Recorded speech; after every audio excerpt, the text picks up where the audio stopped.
दोस्तों नमस्कार, स्वागत है आपका परीक्षा खबरी में। और आज है 8 अप्रैल 2021। महत्वपूर्ण परीक्षाओं से जुड़ी खबरें, करंट अफेयर्स आज के देख लेते हैं। इसके पहले कि शुरू करें, आपको बता देना चाहते हैं कि एक बड़ा अनाउंसमेंट है आप लोगों के लिए। एक अच्छी खबर है कि 13 जून 2021 अर्थात आपकी परीक्षा के ठीक पहले संपूर्ण वर्ष के करंट अफेयर्स के अति महत्वपूर्ण 1000 प्रश्नों का महाकवरेज एक महीने पहले 13 जून के अर्थात मई में हम आपको प्रदान करेंगे, जिससे आपको परीक्षा साधने में काफ़ी सहयोग मिलेगा। ये अति महत्वपूर्ण, अति संभावित प्रश्न रहेंगे। 1000 का हमने टारगेट किया है कि 1000 सबसे जो महत्वपूर्ण प्रश्न रहें, ये कम भी हो सकते हैं, ज़्यादा भी हो सकते हैं। केवल महत्वपूर्ण तथ्यों का ही संकलन इसमें किया जाएगा।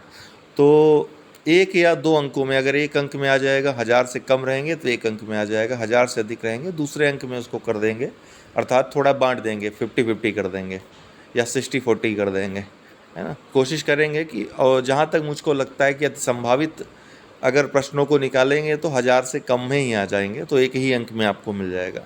तो ये आपको बहुत जल्द मिल जाएगा। मासिक पत्रिका आपको मिलती है और रामायण वीडियो आपको मिलेगा ही, इतना पर्याप्त रहेगा करंट अफेयर्स के लिए। आपको कहीं अन्यत्र भटकने की आवश्यकता नहीं पड़ेगी।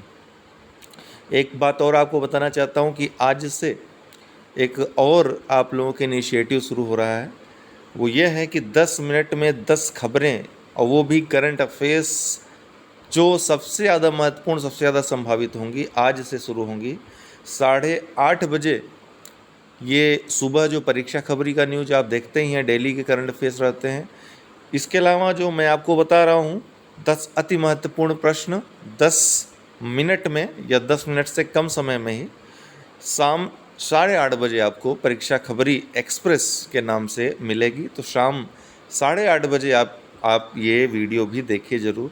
जो लोग ग्रुप में हमारे जुड़े नहीं हुए हैं वो टेलीग्राम ग्रुप में अवश्य जुड़ जाएं, नीचे डिस्क्रिप्शन बॉक्स में लिंक दिया हुआ है, या फिर चैनल सब्सक्राइब कर लें तो भी आपको नोटिफिकेशन मिलते रहेंगे। चलिए, बाकी क्रैश कोर्स वालों को भी आज से 10 प्रश्न मिलने शुरू हो जाएंगे। E9 पहल, E9 इनिशिएटिव क्या है? E9 पहल पर E9 देशों के शिक्षा मंत्रियों की परामर्श बैठक शीघ्र ही आयोजित होने जा रही है। यह परामर्श बैठक वंचित रह जाने वाले बच्चों व युवाओं, विशेषकर लड़कियों को लक्ष्य करती है। बहुत महत्वपूर्ण है, ध्यान रखिएगा। डिजिटल लर्निंग और कौशल पर पहल के निर्माण की 3 चरणीय प्रक्रिया का यह पहला चरण है। शिक्षा राज्य मंत्री संजय धोत्रे E9 देशों के शिक्षा मंत्रियों की बैठक में भाग लेंगे।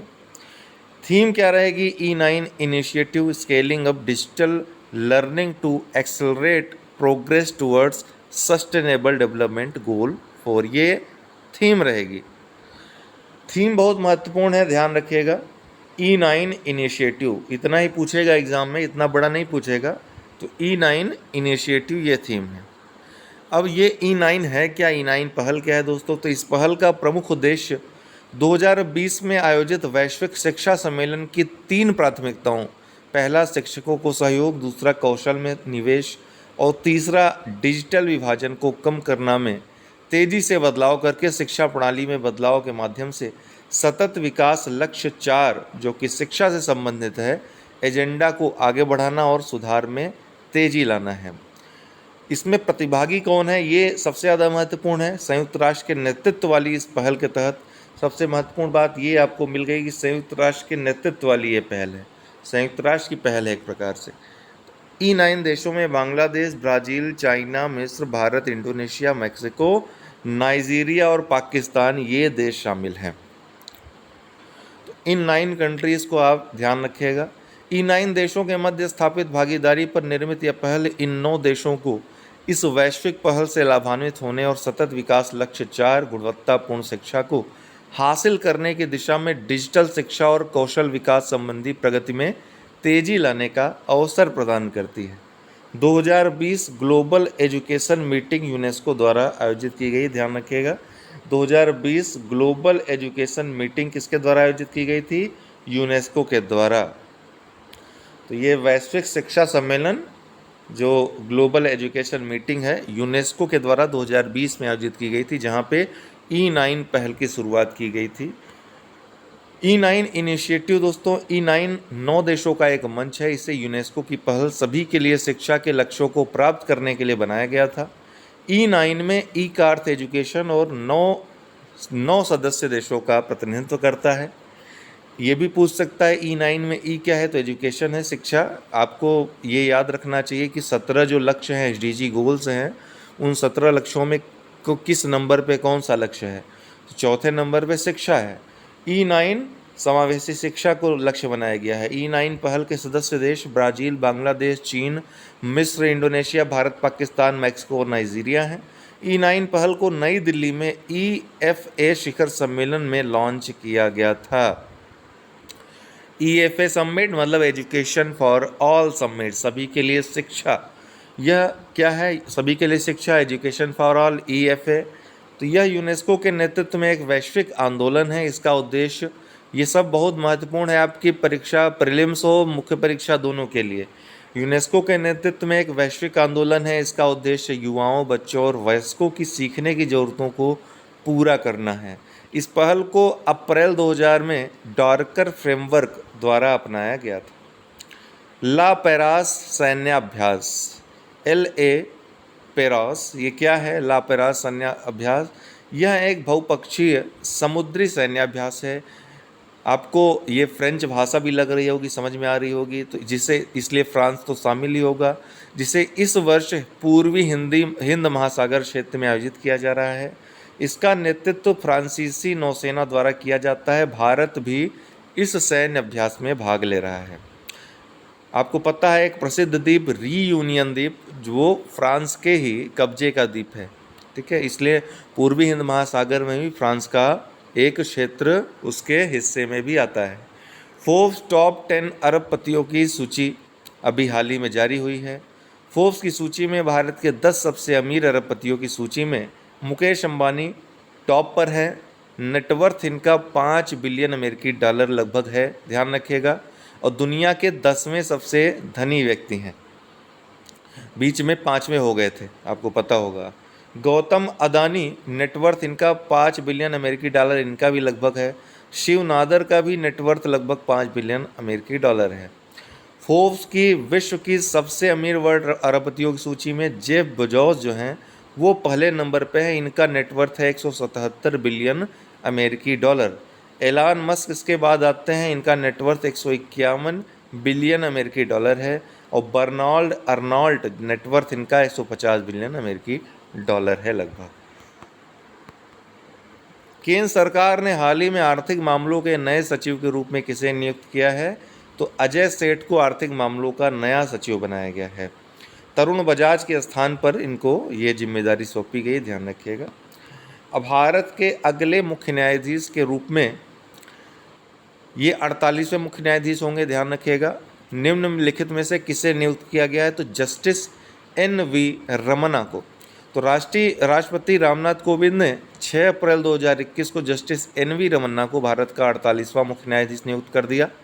न्यायमूर्ति रमन्ना 24 अप्रैल 2021 को भारत के अगले मुख्य न्यायाधीश के रूप में कार्यभार संभालेंगे। इससे पहले प्रधान न्यायाधीश SA बोबडे ने सुप्रीम कोर्ट के दूसरे वरिष्ठतम न्यायाधीश रमन्ना के नाम की सिफारिश की थी। मानदंडों के मुताबिक मुख्य न्यायाधीश के सेवानिवृत्त होने के 1 महीने पहले अगले CJI का नाम केंद्र सरकार को देना होता है। 124 अनुच्छेद 124 का दूसरा जो खंड है वो न्यायाधीशों और मुख्य न्यायाधीश की नियुक्ति की बात करता है। यहीं से कोलिजियम व्यवस्था भी निकली है। अंतर्राष्ट्रीय मुद्रा कोष ने वित्त वर्ष 2021-22 के लिए भारत की विकास दर का अनुमान बढ़ाकर कितना प्रतिशत कर दिया? देखिए, इसने IMF ने बढ़ा दिया है, कितना कर दिया है? 12.5%। इसके पहले 11.5% किया था, अभी कितना कर दिया बढ़ाकर? 12.5। बहुत महत्वपूर्ण है। अंतर्राष्ट्रीय मुद्रा कोष ने अनुमान व्यक्त किया है कि वित्त वर्ष 2021-22 में भारत की विकास दर 12.5% पर रह सकती है। इस तरह IMF ने जनवरी के अपने अनुमान में संशोधन किया है। जनवरी 2021 में IMF ने अपने अनुमान में कहा था कि 2021-22 में भारत की इकोनॉमी 11.5% की दर से आगे बढ़ेगी। किस अंतर्राष्ट्रीय संगठन ने वर्ल्ड 2030 पब्लिक सर्वे रिपोर्ट जारी की है? बहुत महत्वपूर्ण है आप सभी परीक्षाओं के लिए। वर्ल्ड 2030 पब्लिक सर्वे रिपोर्ट, ये यूनेस्को की एक रिपोर्ट है। यूनेस्को ने हाल ही में वर्ल्ड 2030 पब्लिक सर्वे रिपोर्ट शीर्षक से एक रिपोर्ट जारी की है। यह रिपोर्ट मई 2020 से सितंबर 2020 तक दुनिया भर में किए गए सर्वेक्षणों पर आधारित है। इस रिपोर्ट के अनुसार जलवायु परिवर्तन, हिंसा और संघर्ष, जैव विविधता की हानि, भेदभाव और असमानता आदि एक शांतिपूर्ण समाज को प्रभावित करने वाली कुछ महत्वपूर्ण चुनौतियां हैं। इस रिपोर्ट में बात कही गई है वर्ष 2030। किस मंत्रालय ने women and main in India 2020 report जारी की है? परीक्षा के दृष्टि से बहुत महत्वपूर्ण सांख्यिकी और कार्यक्रम कार्यान्वयन मंत्रालय ने women and main in India 2020 report. केंद्रीय सांख्यिकी और कार्यक्रम कार्यान्वयन मंत्रालय ने हाल ही में women and main in India 2020 शीर्षक से एक रिपोर्ट जारी की है। यह रिपोर्ट 1995 से केंद्रीय सांख्यिकी और कार्यान्वयन मंत्रालय द्वारा प्रकाशित की जा रही है, तो कोई नई रिपोर्ट नहीं है, ये 1995 से ही जारी की जा रही है। यह नीति निर्माताओं, योजनाकारों और अन्य हितधारकों के लिए लिंग समानता संबंधी डेटा प्रदान करती है। उस योजना का क्या नाम है जो देश के शहरी स्ट्रीट वेंडर्स को प्रतिवर्ष 10,000 रुपये की कार्यशील पूंजी की सुविधा प्रदान करती है? तो ये प्रधानमंत्री स्वनिधि योजना है। आपको पता होगा जो लॉकडाउन की अवधि है उससे उबारने के लिए ये योजना चलाई गई थी बीच में, तो काफ़ी फेमस भी हुई है। पीएम स्वनिधि योजना के तहत शहरी स्ट्रीट वेंडर्स को बैंकों द्वारा प्रतिवर्ष 10,000 रुपये तक की कार्यशील पूंजी ऋण की मंजूरी दी जाती है। योजना भारत सरकार द्वारा कोविड-19 लॉकडाउन के दौरान विक्रेताओं को माइक्रो क्रेडिट सुविधा प्रदान करने के लिए शुरू की गई थी। गृह मंत्रालय के हालिया आंकड़ों के अनुसार इस योजना के तहत कुल संवितरण में से निजी बैंकों ने केवल 1.6% का योगदान दिया है। ठीक है, बाकी अन्य माध्यमों से ये दिया गया है। तो धन्यवाद बहुत बहुत आपका। अब इतना सहयोग आप लोगों का मिल रहा है हमारे चैनल को, और इतने कम समय में आप लोगों ने इतना सपोर्ट किया है। इसी तरह सपोर्ट आप लोगों का अपेक्षित है। वीडियोस को शेयर कर दिया करें ताकि ज़्यादा से ज़्यादा लोग हमारे चैनल के बारे में जान सकें, आ सकें। और क्रैश कोर्स आदि आपको ज्वाइन करना हो, प्रीलिम्स मुख्य परीक्षा का कोई भी आपको क्लास करनी हो, तो आप नीचे दिए गए नंबर पे कॉन्टैक्ट नंबर दिया है, व्हाट्सअप नंबर है, इस पर संपर्क करके जुड़ सकते हैं। आज रात से 10 जो अति महत्वपूर्ण करंट अफेयर्स के प्रश्न हैं उनको देखना ना भूलिए। ठीक है, बहुत बहुत धन्यवाद।